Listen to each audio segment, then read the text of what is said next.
Right now, Max Verstappen is supposed to be unstoppable.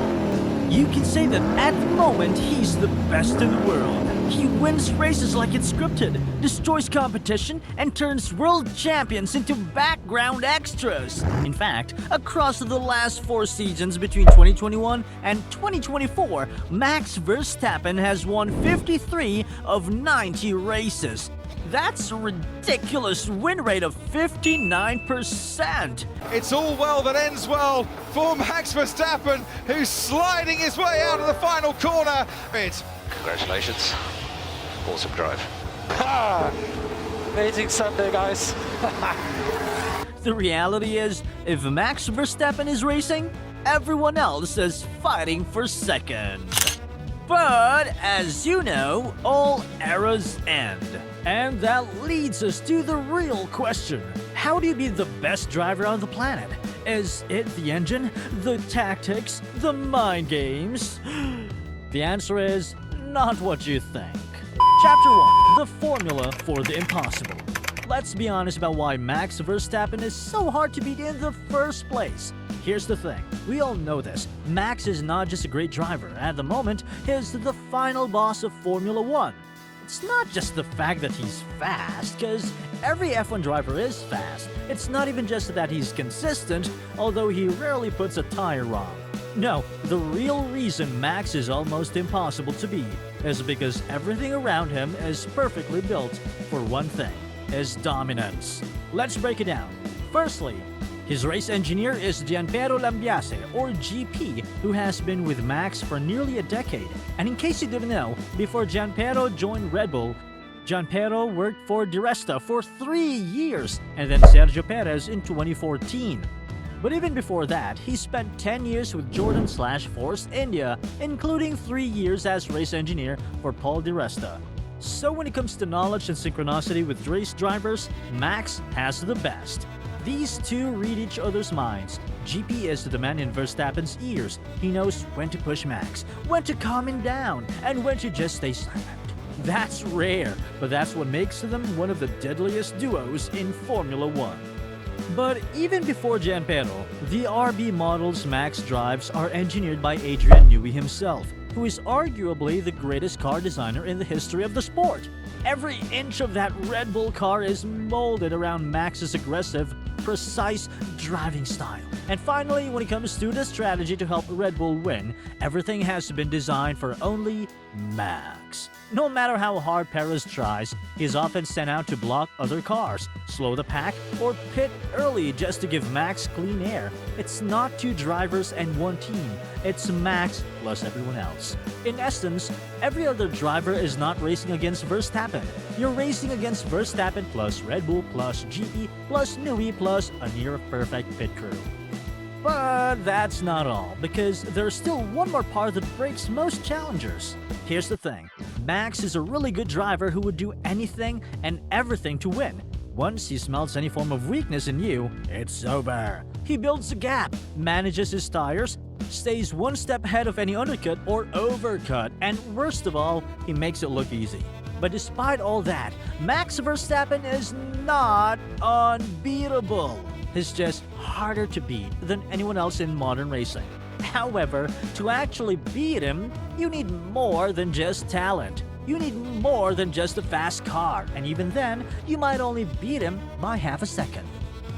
But Oscar Piastri has actually shown that he knows exactly how to beat Max, because he did it in 2023 in the Qatar Sprint Race, and now in 2025 at the Saudi Arabian Grand Prix. He's doing it again. Final lap of the Grand Prix with Oscar Piastri heading down to turn 22. Oscar Piastri wins the Saudi Grand Prix to beat Max Verstappen by 2.8 seconds. But more than the wins, the big question is, how exactly did Piastri do it?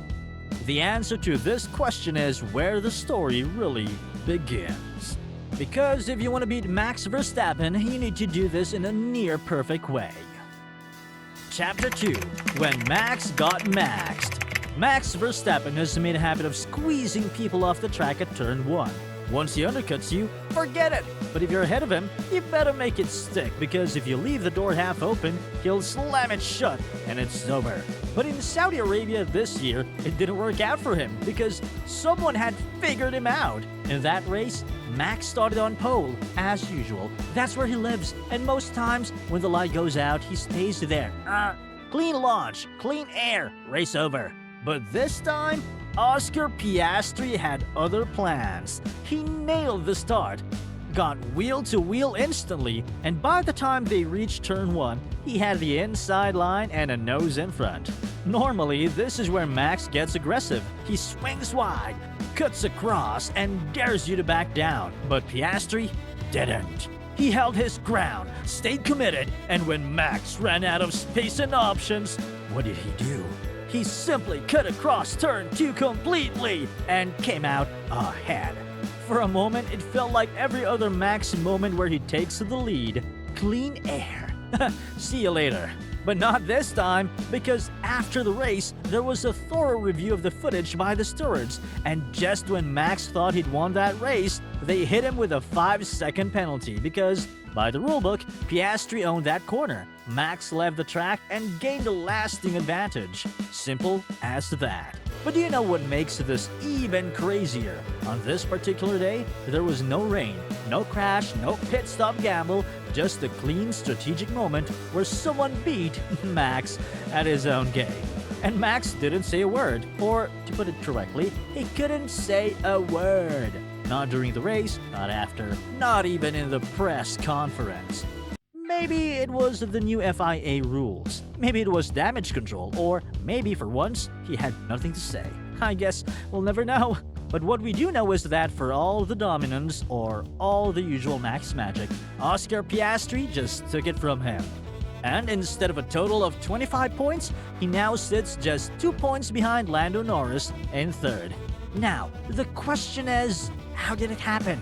Because beating Max Verstappen doesn't just require bravery in turn 1. It takes a full plan, a complete playbook. And if you watch that race closely, there were 3 things Oscar Piastri and McLaren executed to perfection. Chapter 3, the blueprint. To beat Max Verstappen, you don't just need to be fast, you need to be flawless. And above all, you need to stay calm. Because the moment you try to rattle him, you've already lost. Max Verstappen is the kind of athlete who thrives in chaos. Make him angry, and he gets faster. He's like a tennis player who plays his best shots after a bad umpire call. So where others get frustrated, Max turns into a machine. So no, the key to beating Max isn't to frustrate him, it's to outthink him. And that's where tire strategy comes in. I know it sounds funny to say tire strategy, but hear me out. Tire strategy has always been the one variable Max can't fully control. If you want to beat him, you don't do it in the open air, you do it in the pits. Because the only time Max looks vulnerable is when he's reacting, not leading. That's where the undercut comes in. Pit before him. Get the tires warm, then under the radar, jump him in the outlap. It's crazy, but it works. McLaren did it. Ferrari did it. Mercedes almost pulled it off. In fact, rewind to Silverstone 2021. Lewis Hamilton had just pitted for fresh tires. He was definitely in a position to win when Verstappen, under pressure, tried to block and purposefully crashed into Hamilton. Racing incidents. What the stewards will think of that. Could Hamilton have done anything to give Max Verstappen room there and avoid that crash? He was on the inside, of course. Yeah. Was there a bit more room to the right that Hamilton should have been finding? That moment could have cost Red Bull the title, but it didn't. And that just proves one thing, that if you force Max into a reactive position, he cracks. And in those moments, he's willing to do anything to win that game. But beyond the tire strategy, like I said earlier, whatever you do in the race course will mean nothing if you don't have the right team structure. Because at Red Bull, the car is built around Max, the strategy revolves around Max, and when push comes to shove, the second driver is sacrificed to make Max win. Just ask Sergio Perez. He's held up Hamilton, blocked Norris, burned through tires, all to give Max the edge. So, to beat Verstappen, you can't be alone. You need perfect teammates who are ready to go to war. A teammate who can block, disrupt, force Max wide and play the long game. But because the truth is, as good as Verstappen is, a two-car strategy can shake him. It's rare, I know, nobody actually does it, but when done right, it forces Red Bull to pick between protecting Max and winning cleanly.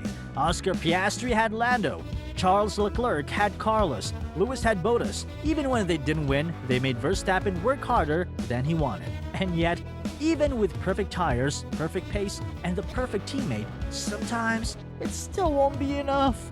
Because when the margins are still small and the pressure this intense, there's still one final ingredient that makes or breaks champions. It's the one thing you can't plan for, and it is also the one thing Verstappen himself needs to win.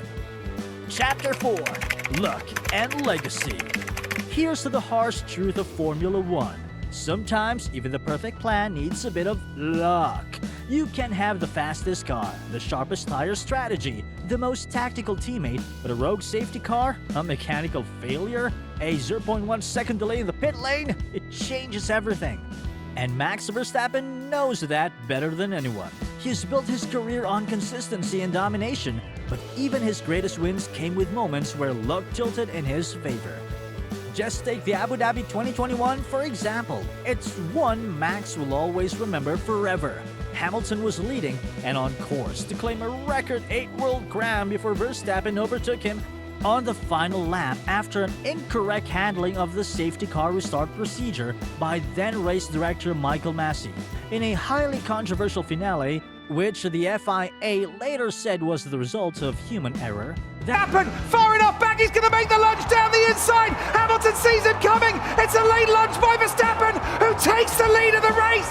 Verstappen now snatches the championship trophy from Lewis Hamilton, who's trying to fight back. That one safety car, that one rule change in the final lap, it changed the course of F1 history. And now, in 2025, that balance is shifting. Oscar Piastri's win in Saudi Arabia wasn't just tactics, it was timing, it was margins, it was Max misjudging the corner by a meter. And in a sport where tenths decide glory, that's solid takes. So if you're asking, what's the final step to beating Max? Sometimes it's just being ready when the universe finally gives you that opening. Because pressure doesn't just break people, it cracks champions too. And when Max cracks, when the margin falls your way, you better be ready to take it. Because even the greatest can only hold on for so long. There's no doubt, Max Verstappen is still a beast. He might come back and dominate the rest of the season, who knows? But what Oscar Piastri proved is that even the king can bleed. And now you know, that's how you beat Max Verstappen. Let us know what you think. Can anyone take the crown from Max for good? And if you enjoyed this deep dive, click on the video on your screen and find out an even crazier secret. See you in a sec.